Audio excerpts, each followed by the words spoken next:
Good day, everyone. My name is Darwa Lapi, and today I would like to tell you a story written by C.S. Lewis entitled Narnia, the Witch, the Lion, and the Wardrobe.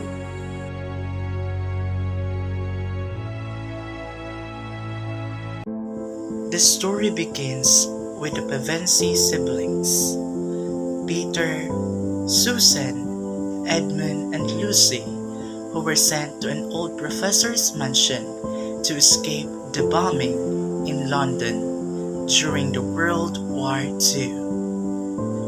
One day, Lucy invited her siblings to play hide and seek with her. Peter, Susan, Edmund, come on, let's go play hide and seek.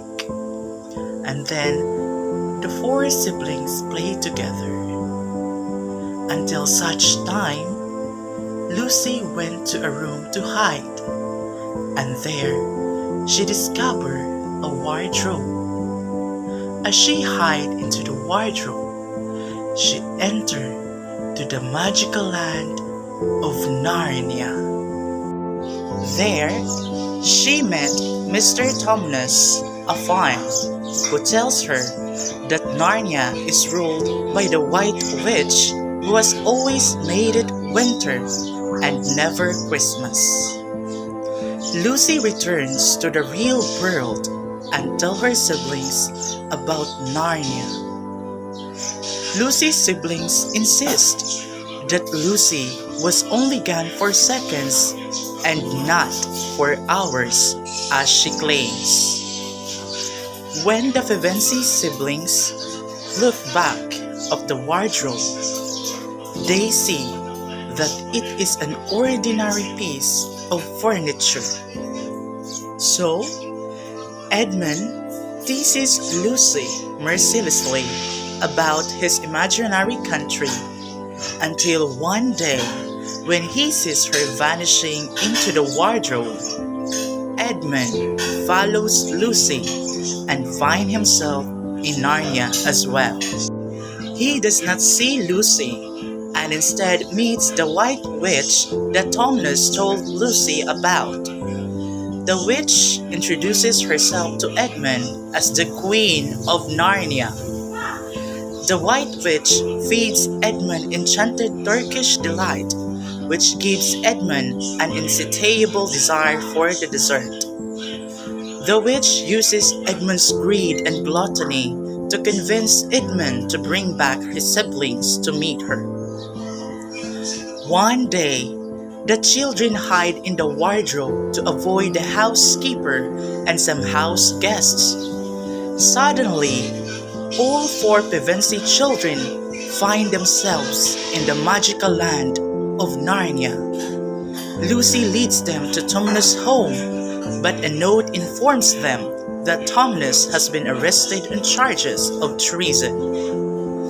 Lucy realizes that this means that the White Witch knows that Tumnus spared Lucy's life, and that the witch has captured Tumnus. Lucy implores her siblings to help her rescue Tumnus from the witch. Guided by a friendly robin, the children wander into the woods and meet Mr. Beaver. Mr. Beaver brings them back to his home, where he explains that the children cannot do anything to save Tumnus. The only thing the children can do is join Mr. Beaver on a journey to see Aslan, a lion. Aslan appears to be a king or god figure in Narnia. The children are pleasantly enchanted by the name Aslan, except for Edmund, who is horrified by the sound of it. Mr. Beaver, Peter, Susan, and Lucy plan to meet Aslan at the stone table the following day, but they soon notice that Edmund has disappeared. Meanwhile, Edmund searches for the White Witch to warn her of Aslan's arrival and of the Beaver's plan. So, the witch is enraged to hear that Aslan is in Narnia and immediately begins plotting to kill the children. The witch wants to avoid an ancient prophecy that says that four humans will someday reign over Narnia and overthrow her evil regime. So the children and the beavers, meanwhile, rush to reach the stone table before the witch. As they travel, wonderful seasonal changes occur. First, they meet Santa Claus or Father Christmas, who explains that the witch spell of always winter and never Christmas has ended. So the enchanted winter snow melts and the children see signs of spring. Simultaneously, the witch drags Edmund toward the stone table and treats him very poorly.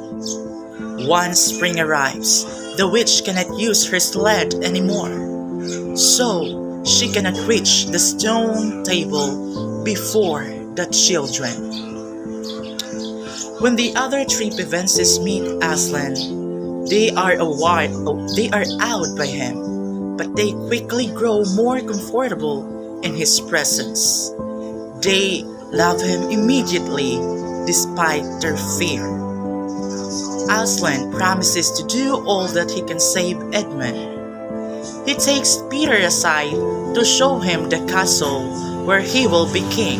As they are talking, they hear Susan blowing the magical horn that Father Christmas gave to her, signaling that she is in danger. Aslan sends Peter to help her arriving on the scene. Peter sees a wolf attacking Susan and stabs it to death with the sword given him by Father Christmas. Aslan sees another wolf vanishing into a thicket and sends his followers to trail it, hoping it will lead them to the witch. The witch is preparing to kill Edmund as rescue party arrives. Aslan and his followers rescue Edmund but are unable to find the witch, who disguises herself as a part of the landscape. So, Edmund is so happy to see his siblings as he has accepted that the witch is evil. The next day, the witch and Aslan speak at the witch demands Edmund's life because she says that Edmund is a traitor. The witch says that according to the deep magic of Narnia, a traitor's life is forfeit to the witch. Aslan does not deny this, and he secretly reaches a compromise with her. The witch appears very pleased, while Aslan seems pensive and depressed. The following night, Susan and Lucy observe Aslan grow increasingly gloomy and sad. Then, the sisters are unable to sleep, and they notice that Aslan has disappeared. Susan and Lucy leave the pavilion to reach for Aslan. When they find Aslan, he tells them they can stay until he tells they must leave. Together, Aslan, Susan, and Lucy walk to the stone table where Aslan tells them to leave. Susan and Lucy hide behind some of bushes and watch the witch and a herd of followers torment, humiliate, and finally, the witch kill Aslan. The witch explained that Aslan sacrificed his life for Edmund. So, Susan and Lucy stays with Aslan's dead body all night. In the morning, they hear a great cracking noise and are astounded to see the stone table broken. Aslan has disappeared. Suddenly, Susan and Lucy hear Aslan's voice from behind him. Aslan has risen from the dead. Aslan carries the girls to Witch Castle, where they free all the prisoners who have been turned to stone. Aslan Susan and Lucy join the battle between Peter's army and the White Witch troops. Peter and his troops are exhausted.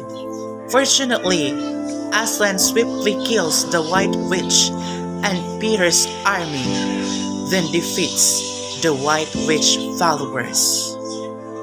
Aslan knights Edmund, who has atoned for his sin of siding with the witch. The children ascend to the thrones at Cair Paravel, the castle in Narnia. Aslan subsequently disappears. The children eventually become adults and reign over Narnia for many years. One day, in a hunt for a magical white stag, they arrive at the lamppost that had marked the border between Narnia and our world. The Pevensies stumble back out of the wardrobe to our world. No time has passed, and they return to Professor Kirky's house as children. The foursome tells Professor Kirky about their adventure, and the professor assures them that they will return to Narnia again someday. And that is the end of our story for today. Thank you.